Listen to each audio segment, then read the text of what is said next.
Hola a todos y bienvenidos a un nuevo episodio de Próxima Página. Yo soy Maru Lombardo, periodista de la sección de especiales digitales del Tiempo. Muchas gracias por acompañarme en todos estos episodios que llevamos durante el año. Recuerden que nos pueden escuchar en plataformas como Spotify, Spreaker, también estamos en iTunes y por lo tanto en sus aplicaciones preferidas de podcast para su celular.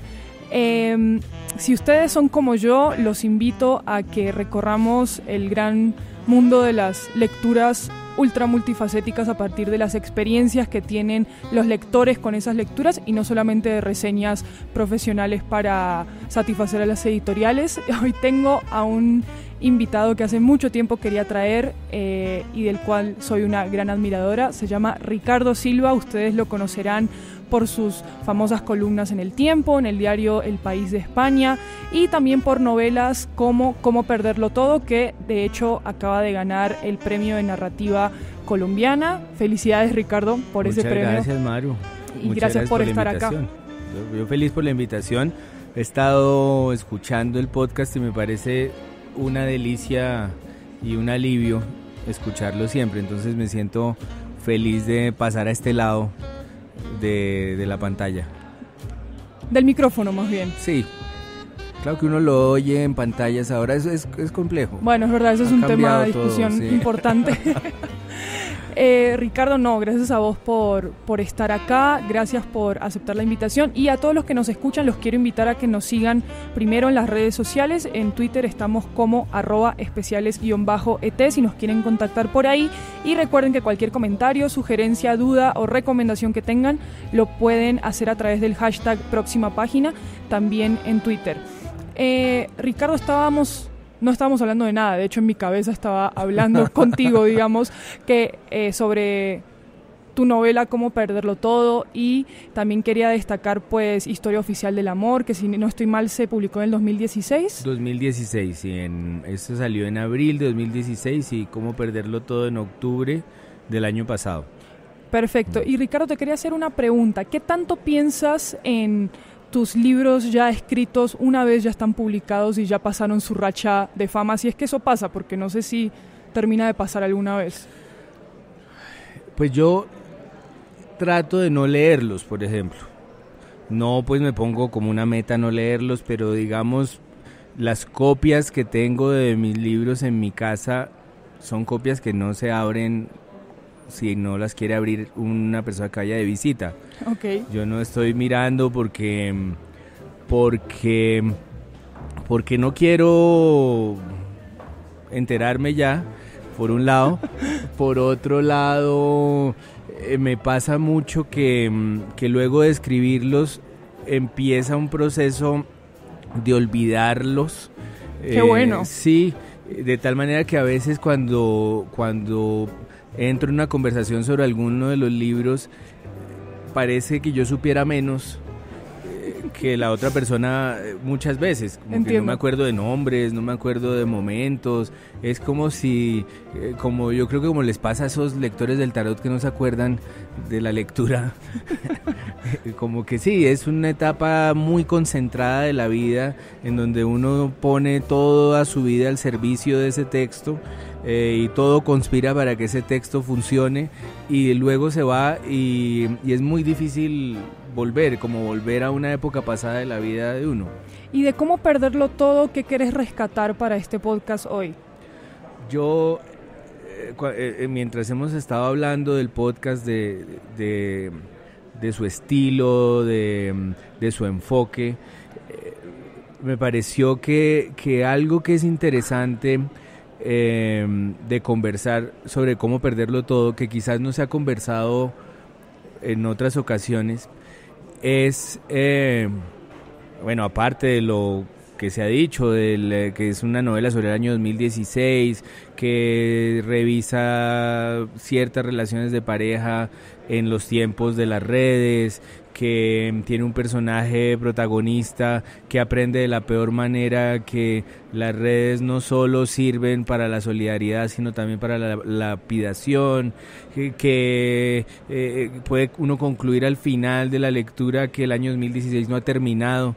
Todo eso me parece Solo interesante. Fue el comienzo. Que fue el comienzo y estamos viviéndolo, un año bisiesto sostenido. hasta quién sabe cuándo. Todo eso que me parece interesante, me parece que abre muchas discusiones. Me parece que puede dejarse a un lado para este podcast y me parece que un buen tema es la presencia de la obra de teatro Traición de Harold Pinter hacia las últimas páginas de la novela. Lo digo porque este podcast es sobre cosas muy puntuales, es concreto. Trato, sí. No es un podcast sobre lo general, sino sobre cosas muy puntuales, como sobre los detalles, como lo es la literatura. Es el reino de los detalles para mi modo de ver.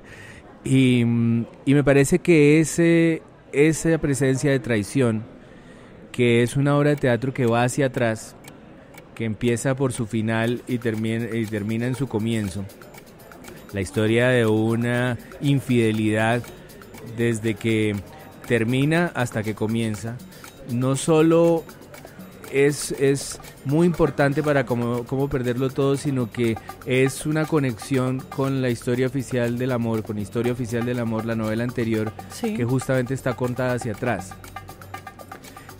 Esa presencia de Traición, que es una historia de parejas en crisis y de cierto modo rima con lo que está sucediendo en Cómo Perderlo Todo, es para mí prueba, ya como lector de la novela, de que he estado dándole muchas vueltas a esa estructura, a la estructura de una narración hacia atrás. Como de una cronología inversa, más o menos. Una cronología inversa, que por primera vez la conocí en el colegio, cuando nuestro profesor de taller de letras, que era una electiva, que se llama Ángel Marcel y es un sonetista muy juicioso, nos puso a leer Viaje a la Semilla, el cuento de Carpentier. De Alejo Carpentier, sí. ¿Cierto? Que es, en resumidas cuentas, un cuento que va hacia atrás, en realidad una vida que va hacia atrás, y que está contado de una manera maravillosa. Ahora hablábamos con esa lengua tan particular que parece venir desde el siglo de oro y desde el barroco, como contando sílabas frase por frase. Y con unas figuras literarias muy complejas y unas metáforas visuales y de sensaciones muy construidas que te hacen leer una o dos veces el mismo párrafo. Claro, ¿no? Y te hace recordar algo casi de taller de letras, que es que cuando estás leyendo estás descifrando. Y sí que es evidente en ese tipo de textos que parecen tener una conexión directa con lo barroco, como están pidiéndolo a uno, exigiéndolo a uno que lo descifre, y están diciéndole a uno que leer es eso, es lograr acceder a una lengua nueva, a una nueva clase de belleza, a una nueva clase de español.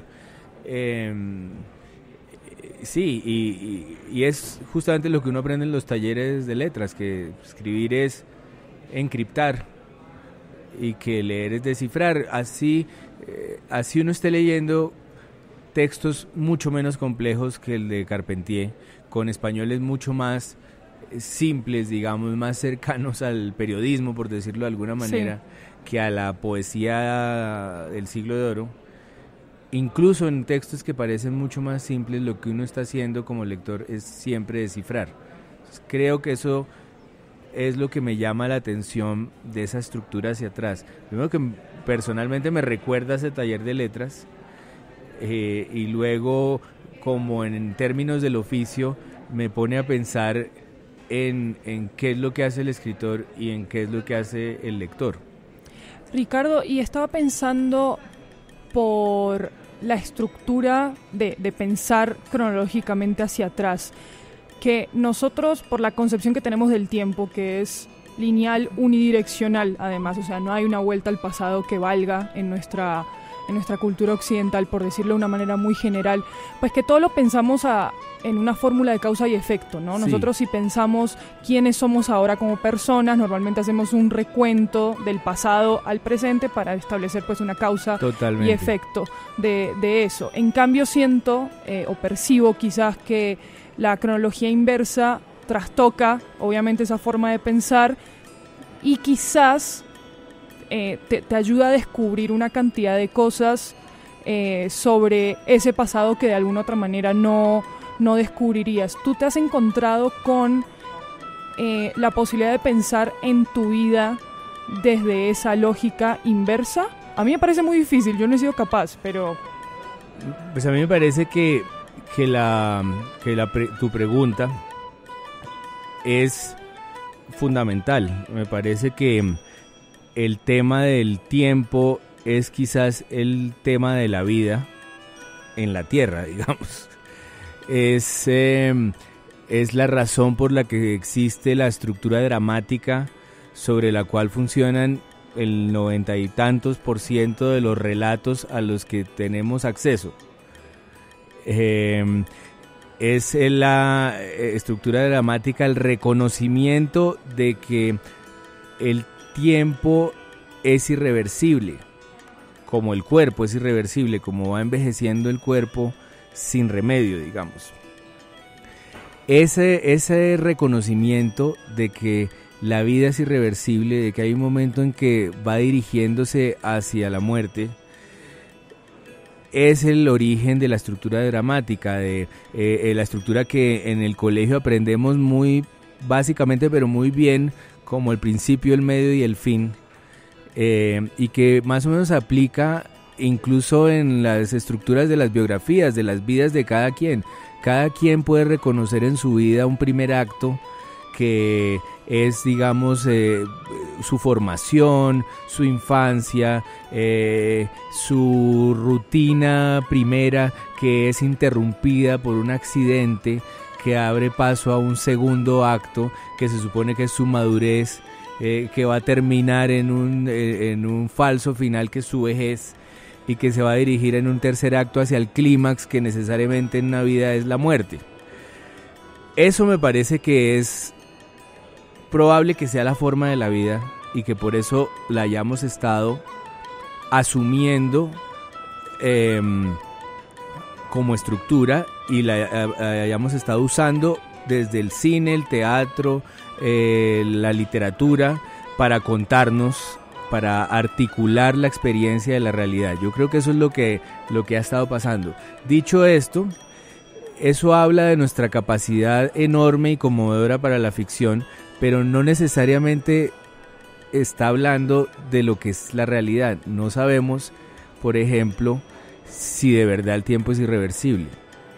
Es lo que nosotros vemos desde nuestra mortalidad y desde nuestra posición tan mínima comparada con el universo. Pero los científicos han estado hablando con frecuencia incluso de que el tiempo no exista. Las personas que leen el tarot asumen que pueden poner un pie en el pasado y un pie en el futuro sin moverse de donde están sentados, pues. Incluso sienten contacto con todo lo que está pasando como si fuera simultáneo, el pasado, el futuro y el presente. Y es interesante y es posible, y en términos de literarios, en términos para un narrador, me parece que es una opción. Desbaratar el tiempo, partir de la estructura dramática y desbaratarla. En el caso de las historias que van hacia atrás, es justamente eso lo que se está pensando, y creo que eso es lo que es interesante, es qué pasa cuando no se está pensando en causas y efectos, sino en efectos y en causas. Cuando se está pensando al revés, cuando se está remontando el río a ver dónde comenzó, inmediatamente no es una historia con la forma de quién es el asesino, no es una historia que está respondiendo a la pregunta de si los dos enamorados acabarán juntos, o una historia sobre si un personaje, por ejemplo las historias de iniciación, si un joven logrará sobrevivir al mundo real, o las historias de iniciación para viejos que existen, que si un hombre viejo logrará entrar en paz en la muerte. no está pensándose con la incertidumbre hacia adelante, sino está tratando de hacerse una pregunta diferente, que es ¿dónde comenzó todo esto? ¿Y qué es todo esto entonces? Entonces me parece que cambia la pregunta, y que tu pregunta iba hacia allá. Si uno pensara así para su vida, no en toda la incertidumbre que tenemos, que es lo más humano del mundo, que nos obliga de nuevo a ir a cartas astrales, tarots, a leer el horóscopo, así seamos incrédulos y cínicos. El más cínico se sabe su signo zodiacal. A no pensar en la incertidumbre, sino a estar pensando en, de pronto, el sentido que tiene haber venido. Es decir, ¿cómo entro yo en esa línea de tiempo? ¿De dónde viene mi línea de tiempo? ¿Qué errores, aquí uno bordea la superación personal, qué errores vengo a no cometer? O si no vengo, o si soy un cuerpo y ya, ¿qué errores debería no cometer, que ya sé que son una debacle, digamos? Eso para mí es una buena pregunta. ¿Y te encontraste con haber descubrido algún error en tu vida como escritor, o como persona, como padre, o como te quieras clasificar en este momento, al hacer esa retrospectiva de tu propia vida? Sí, yo no sé si clasificarlos como errores. ¿Superación personal? Yo creo que sí son errores, más bien, para no pensar en superación personal. Yo lo que sí creo es que no hay que arrepentirse. Me parece que termina uno yéndose por lados equivocados cuando empieza a cargarse de culpas y de horrores equivocados, sí. Pero sí creo que hay una cantidad de talones de Aquiles. Hay más talones que uno está tratando de lidiar. Hay temores a los que es muy difícil sobreponerse, me parece.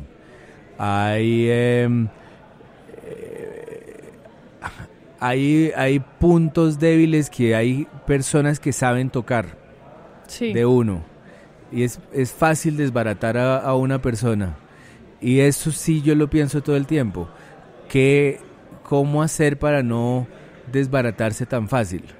¿Para no dejarse desbaratar por otros? Sí, por otros, tan fácil, sin que el camino sea ser, por ejemplo, insensible o cínico o superior, sin tener que perder sensibilidad y compasión y amor por todo lo que existe, digamos. Es cómo no ser frágil, endeble incluso, que no es fácil. Yo creo que es una labor pues muy compleja. Yo creo que, pues yo tengo 43 años, pero creo que a los 60 va a haber maneras de que sea muy frágil todavía. Va a haber maneras de desbaratarme muy fáciles. Entonces, ¿por qué lo relacionas con la edad, esa forma, esa progresión de desbaratarte? No, lo relaciono con que se supondría que uno debería aprender con los años muchas cosas, sí, que debería ser más fuerte mentalmente, emocionalmente, con los años, y me parece que no está necesariamente garantizado. En la escritura, en el terreno de la escritura, pasa de esta manera, que uno puede haber escrito 15 novelas, pero la 16 le puede salir mala. Claro. Clásico. Es impresionante cómo la experiencia no se acumula del todo. Se escapa muchas veces antes de tiempo. Ricardo, te quería plantear una duda. Me estaba acordando un poco aleatoriamente del discurso que da Harold Pinter cuando gana el premio Nobel en el 2005. Y él es un discurso extremadamente político. Muy político, sí. Pues no sé si extremadamente, pero es muy político, sí, ¿cierto? Y habla de la función, pues, del arte en en vislumbrar pues el discurso político y bueno, empieza a hablar un poquito de cosas como la posverdad sin haber existido la palabra oficialmente quizás en ese momento. Pero al principio del discurso él plantea como una dicotomía, ¿cierto?, entre el escritor, entre su rol como escritor y su rol como ciudadano, para empezar a hablar de cómo el arte se mete a vislumbrar los discursos políticos de los políticos que nos gobiernan puntualmente. Y él dice que los escritores tienen el rol de jugar con la verdad y la mentira, de cierta manera, porque es un terreno del conocimiento pues que se juntan muchas veces y que se pierden más allá de los hechos, o sea que no hay necesariamente una sola verdad o un solo tipo de mentira, sino que el escritor puede ir explorando todos esos matices. Pero como ciudadano, ese límite difuso no puede existir, dice él. Él como ciudadano se tiene que preguntar cuál es la verdad, cuál es la mentira, y tiene que tratar de ir en pro de la verdad todo el tiempo. Y te quería preguntar, tú como novelista y columnista, me imagino que te enfrentas a esta dicotomía con relativa frecuencia, si no todas las semanas. No sé cuántas columnas escribes por semana porque también escribes para El País de España, pero ¿alguna vez has visto que estos dos roles se te crucen de alguna manera? Y si te han cruzado, ¿cómo lo has enfrentado? Creo que me han servido mucho las columnas para no caer en la tentación de cargar a los personajes de opiniones mías. Es decir, ¿cómo funciona eso? A ver. Desahogo mis opiniones, escribo 2 columnas a la semana. Dios. Y entonces tengo resueltas mis opiniones en esas 2 columnas. Ahí digo exactamente lo que pienso y mi labor, esta es la parte que hay de escritor en las columnas, mi labor es decir las cosas que pienso de la manera más precisa, casi como encontrando atajos que lleven más rápido a lo que pienso. Para eso me sirve el entrenamiento en la ficción y en la literatura, y es para encontrar modos de decir las cosas que quizás se escuchen mejor, más rápido, más directo, que creen efectos más fuertes. Hasta ahí hasta ahí va la literatura dentro de las columnas, a la manera de decir las cosas de la manera más precisa. Ok. Una cuestión de estilo, quizás. Es una cuestión de estilo. Para mí se impone el oficio de escritor a la hora de escribir columnas en esa medida, en que para mí lo más importante es que lo que quiero decir esté dicho de la manera más precisa, más adecuada y más efectiva. Todo el tiempo estoy pensando en esos términos mientras hago la columna. Cómo empiezo esta columna de tal manera que el lector no se me vaya a ir hasta el final. Eso es un pensamiento de escritor de oficio, digamos. Pero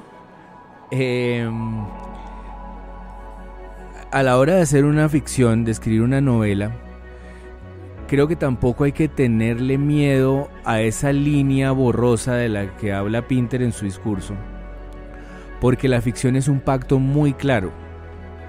Es de hecho un pacto entre los escritores y los lectores, que asumen unas reglas del juego que muchas veces están expresas en el primer párrafo de un libro. Está dicho que este libro va a ser así, y que incluso puede pasar dentro de una novela que la verdad, el terreno de las noticias, el terreno de la historia, sea revisado, sea corregido, sea intervenido por la ficción. Yo he escrito, por ejemplo, una novela sobre el asesinato de Andrés Escobar en el que está involucrado un personaje de ficción. O, por ejemplo, he escrito sobre la muerte de José Asunción Silva, interviniéndola por un personaje dibujado por un caricaturista de la época, pero del que no se sabe mucho más, y en esta ficción que se llama El libro de la envidia, se sabe mucho más de él por obra y gracia de la ficción. Entonces no me preocupa, porque de hecho me parece que la ficción es todo lo contrario a la política de la posverdad, porque es un pacto claro.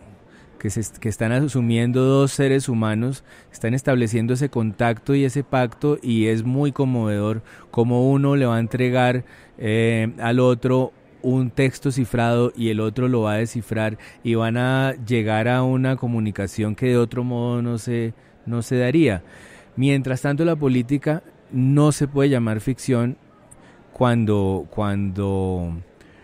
se habla en términos de la posverdad, sino simplemente es un engaño. Es decir, la gente está firmando un pacto con un político y el político no lo está cumpliendo. Es justamente lo contrario, es un pacto roto, la política de la posverdad. Y ahí el escritor, cuando está en sus deberes de ciudadano, pues tiene simplemente que denunciar esos engaños. En mi caso, en la columna o en las columnas, para mí ese es un criterio fundamental: señalar los engaños, las traiciones al pacto que firman los políticos con sus representados, y que suele ser dolorosamente y misericordiamente común. Cómo los políticos ofrecen, prometen, juran por Dios lo que van a hacer, y es muy improbable que lo cumplan. Y es descorazonador y es causa de una crisis profunda que hoy, por ejemplo, nos tiene en el límite de que tampoco podemos dar por sentada la democracia, que pensábamos que era un hecho. Ricardo, y digamos, bueno, yo soy una persona muy joven, para bien y para mal, más para mal que para bien. ¿Quién sabe? Sí. Por ahora voy a decir que para mal, por lo siguiente, porque digamos que a mí siempre me criaron con un discurso sobre la política, quizás sin darse cuenta los que me criaron, ¿no? Con un discurso sobre la política de que los políticos siempre son mentirosos, que los políticos siempre están engañándote, en fin. Sí. Es algo que escuchamos en toda Latinoamérica y me imagino que en todo el mundo democrático en general. En general. Pero vos, como columnista que defiende justamente la denuncia de estos pactos rotos de la democracia, ¿cómo convences a la gente, o cómo tratás de convencer a la gente de que no se puede normalizar ese pacto roto constantemente? Porque finalmente siento, y esto es absolutamente no argumento, o sea, no tengo ningún argumento para comprobar esto, pero siento que esa normalización del pacto roto hace que siempre elijamos pues lo menos malo para nuestra sociedad, ¿no? No solamente en votaciones, sino pues en un montón de ejercicios democráticos que nos fallan constantemente. Vos, como escritor, pues cuyo deber es tratar de influenciar la opinión pública, ¿cómo tratas de desnormalizar eso? Me parece fundamental otra vez la pregunta, porque justamente una defensa de la democracia y una denuncia de sus pactos rotos tiene que venir acompañada con un elogio de lo bueno que hay en la política, por ejemplo. Okay. Para mí es muy importante de vez en cuando encuentro la oportunidad, elogiar a las personas que me parece que lo están haciendo como lo prometieron. Por ejemplo, en el Congreso. El Congreso es fácil de despreciar porque pasan muchas cosas vergonzosas, pero hay una gente admirable que yo me cuido de estar reconociendo en la columna. Por ejemplo, las representantes del Partido Verde en este momento: Juanita Gobertus, Caterine Miranda, Catalina Ortiz o la senadora Angélica Lozano. Hay una gente muy admirable que está representando a su ciudadanía todos los días, y en casi todos los partidos los hay, y yo me cuido de hacerlo. Cuando hay un político admirable, como a mi modo de ver Navarro Wolf o algo así, yo me cuido de hacerle una columna de elogio. También me parece importante frecuentemente estar señalando líderes que no necesariamente pasan por los cargos del Estado. Okay. Por ejemplo, en el fútbol, Carlos González Puche, que es muy admirable. En el terreno de la justicia, las personas que trabajan en De Justicia, desde Rodrigo Primi, Mauricio García, Catalina Botero, en fin, hay una cantidad de gente líderes que no están allí, la gente que montó el Centro de Memoria Histórica, desde Gonzalo Sánchez hasta María Emma Wills, es una gente de una brillantez que es una suerte para una sociedad tenerlos, y me parece que estarlos señalando es muy importante. Una líder LGBT como Elizabeth Castillo no la tienen todas las sociedades. Una líder feminista como Mónica Roa, que ha dado tantas batallas por los derechos reproductivos, pues no la tiene cualquier persona. Cristina Villarreal de Oriéntame. Todo eso me parece importante ponerlo en evidencia, que aquí hay una gente pensando en una sociedad más justa, en donde los derechos sean respetados, que sigue respetando la Constitución del 91. Todo eso me parece que es fundamental y que hace contrapeso a la sensación de derrota, a la sensación, al fatalismo, al fatalismo trágico que nos suele acompañar y en el que fuimos educados.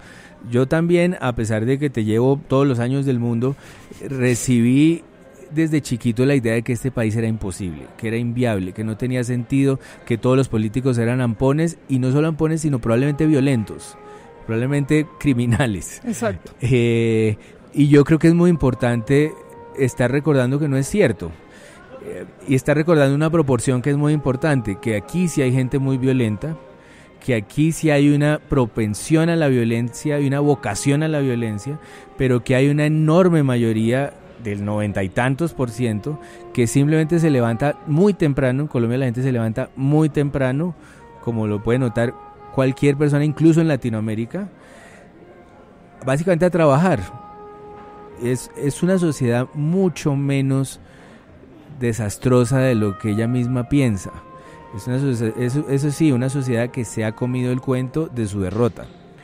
Y me parece que eso desde las columnas es muy importante hacerlo notar.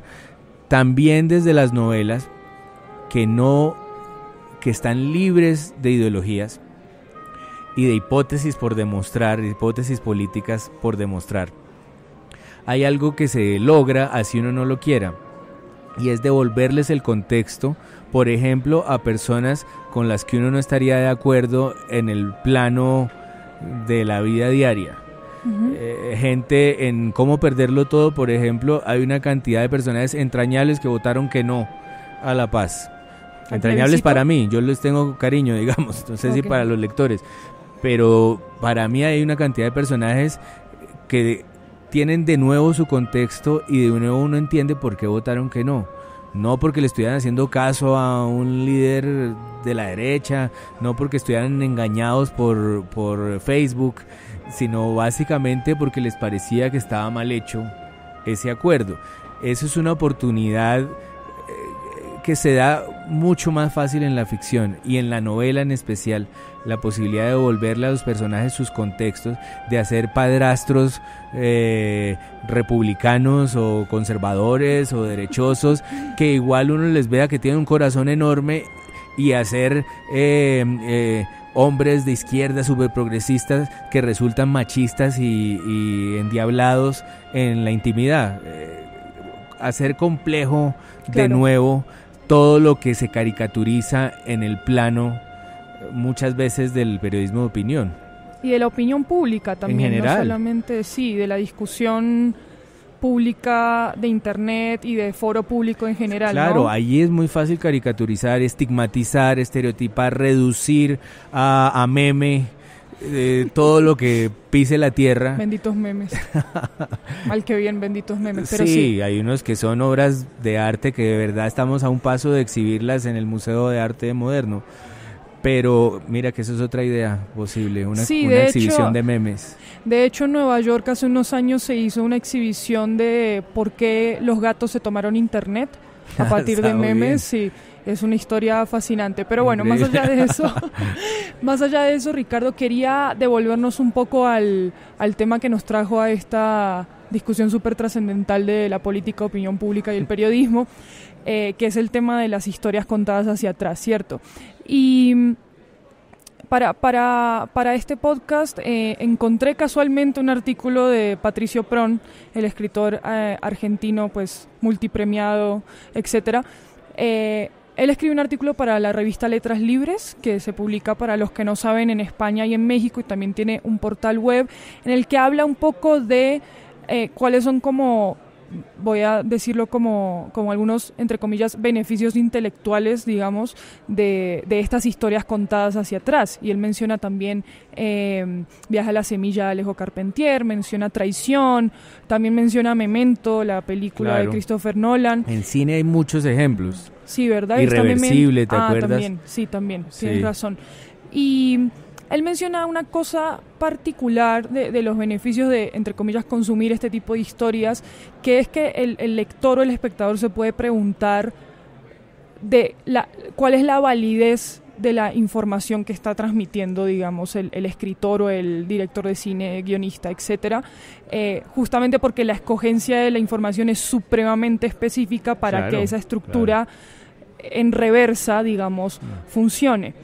Y me parece muy interesante tratar de enlazar este beneficio, digamos, con tu oficio como novelista y como columnista, porque tú, para convencer a alguien, tanto desde el plano de la ficción, pues de la construcción de lo verosímil, digamos, como para una persona que que lee tus columnas de opinión, tienes que elegir la información supremamente bien o de forma muy exacta, digamos, sí, para comunicar lo que quieres decir.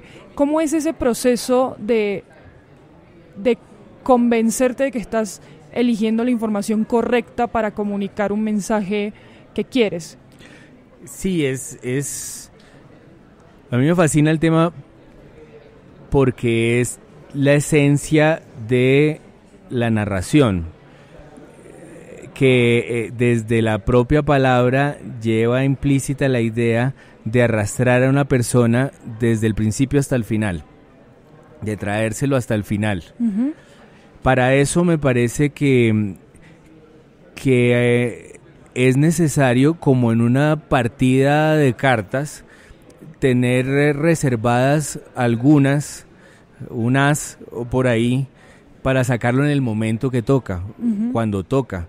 Pero para eso uno tiene que tener, así no sea esa clase de escritor que tiene planes muy estrictos, sí tiene que tener en todo caso una intuición muy alta de cuál es la información que va a servir en qué momento preciso de la historia. Cuándo va a tener que sacar el as, porque es el momento en el que, por ejemplo, el lector puede empezar a pensar: tengo muchas cosas que hacer, hay muchas series de Netflix por ver, tengo que ir a hacer mercado, en fin, pues, cuando el lector puede empezar a ver todo lo que no está dentro del libro. Y es el momento en el que hay que sacar ases y volverlo a traer, y no es fácil. Por ejemplo, en novelas de 600 páginas o en novelas de 500, como Cómo perderlo todo, Historia oficial del amor, que incluso va hacia atrás, siempre hay un momento en el que uno intuye: aquí hay que hacer algo diferente porque lo voy a perder al lector. Claro. Si doy la información muy temprano, lo voy a perder porque ya no es necesario que esté aquí.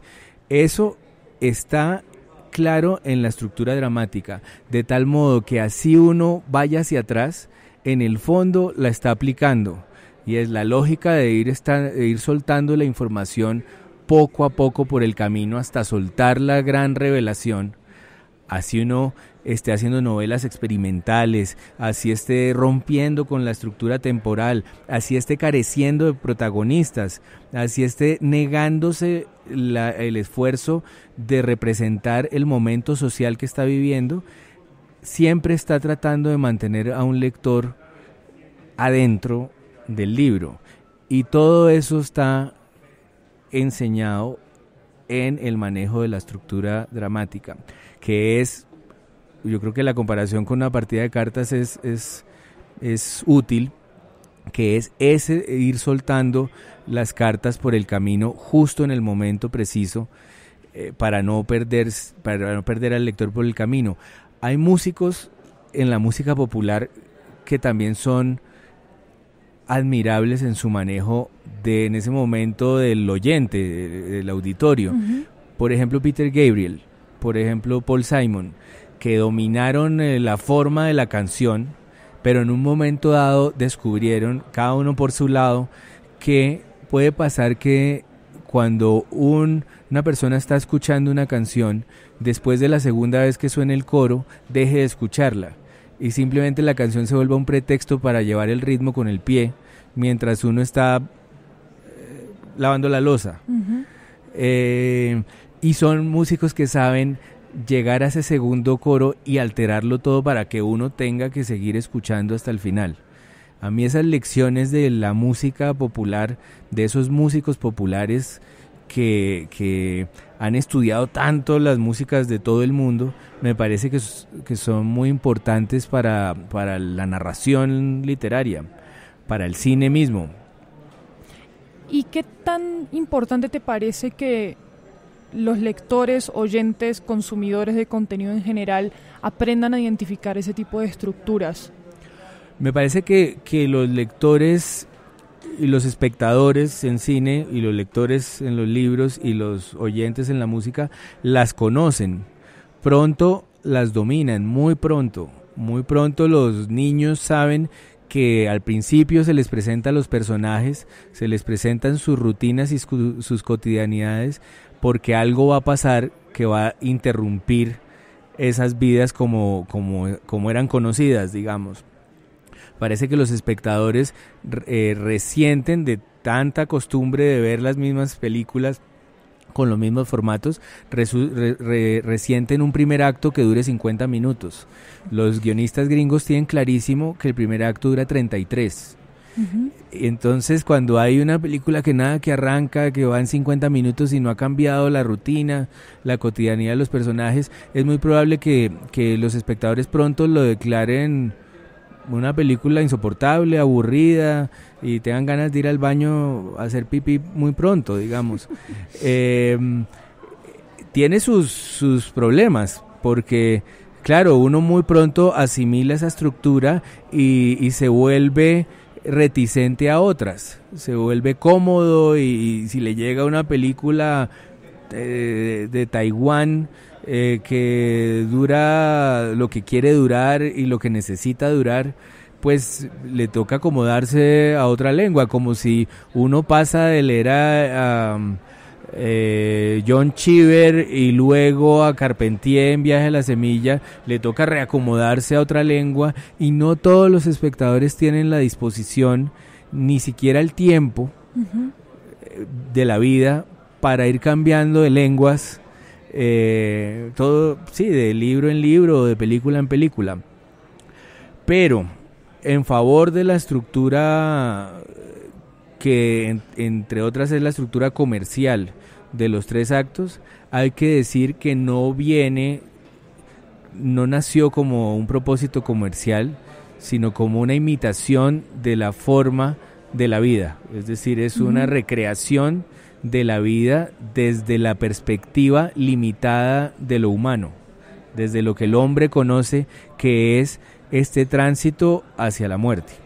Y hay muchas figuras públicas, Ricardo, sobre todo los políticos, que tienen muy claro que esa representación de la vida humana, de otra manera, obviamente, no en una estructura dramática, pero que una representación de la vida humana es lo que ayuda pues a manipular la psique de la gente para llegar al lugar que quieren. ¿Tú crees que de alguna manera entrenar esta percepción de la ficción, de las columnas de opinión, etcétera, también ayuda a interpretar lo que manipulan ciertas figuras públicas para que nosotros compremos cierto tipo de discursos o de comportamientos, o no necesariamente? Yo creo que los políticos, si no ellos mismos, sí siempre tienen asesores que conocen perfectamente la estructura dramática.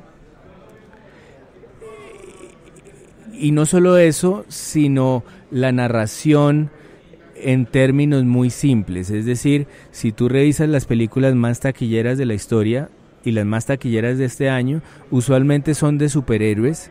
Uh-huh. En las de la historia no, pero sí están Star Wars y La novicia rebelde y E.T. En resumen, películas e historias que tienen muy claros quién es el villano y quién es el héroe. Eso es lo que tiene más taquilla. va más gente a una película en la que está clara la amenaza hacia los protagonistas, como en Titanic. Si alguien no entiende Titanic, pues tiene problemas que hay que revisar por especialistas, digamos. Pero los políticos entienden muy bien que eso es taquillero y ellos se portan como películas taquilleras. Definen el villano muy claramente, se llenan de villanos y de enemigos y llaman a su auditorio a alinearse muy pronto. Saben hacer eso. Por supuesto, la labor de un narrador, de un escritor, es justamente devolverle el contexto a los villanos, devolverles el contexto a los héroes, confundirlos unos con los otros, como diría Paul Auster, contribuir a la confusión, a que el maniqueísmo no sea la lengua principal.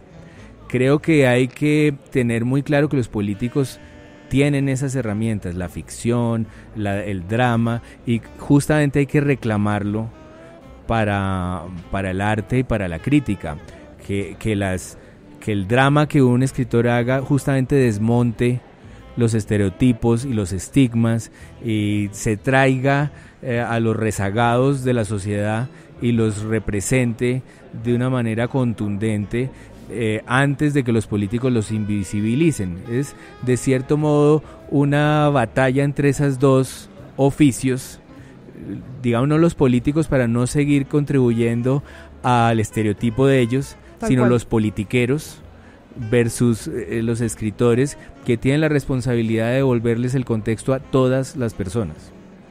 Ricardo, gracias por acompañarme. Me quedaría hablando mucho tiempo más, pero el tiempo es corto. Yo también. Creo que pasamos muy bien. Claro que sí. Muchas gracias. Recuerden que pueden encontrar artículos de archivo, videos de YouTube de todo lo que estuvimos conversando con Ricardo Silva en el artículo que acompaña este episodio en eltiempo.com/podcast. También recuerden que nos pueden contactar a través de las redes sociales. En Twitter estamos como @especiales_et y con el hashtag próxima página nos pueden comentar, retroalimentar y opinar sobre todo lo que decimos en este podcast. Si tienen alguna pregunta particular o quieren establecer contacto conmigo, me pueden escribir a marlom@eltiempo.com. Eso es marlom@eltiempo.com y con gusto contestaré a todas sus inquietudes, preguntas, etcétera. Muchas gracias por haberme acompañado en este episodio y nos escuchamos nuevamente en 2 semanas.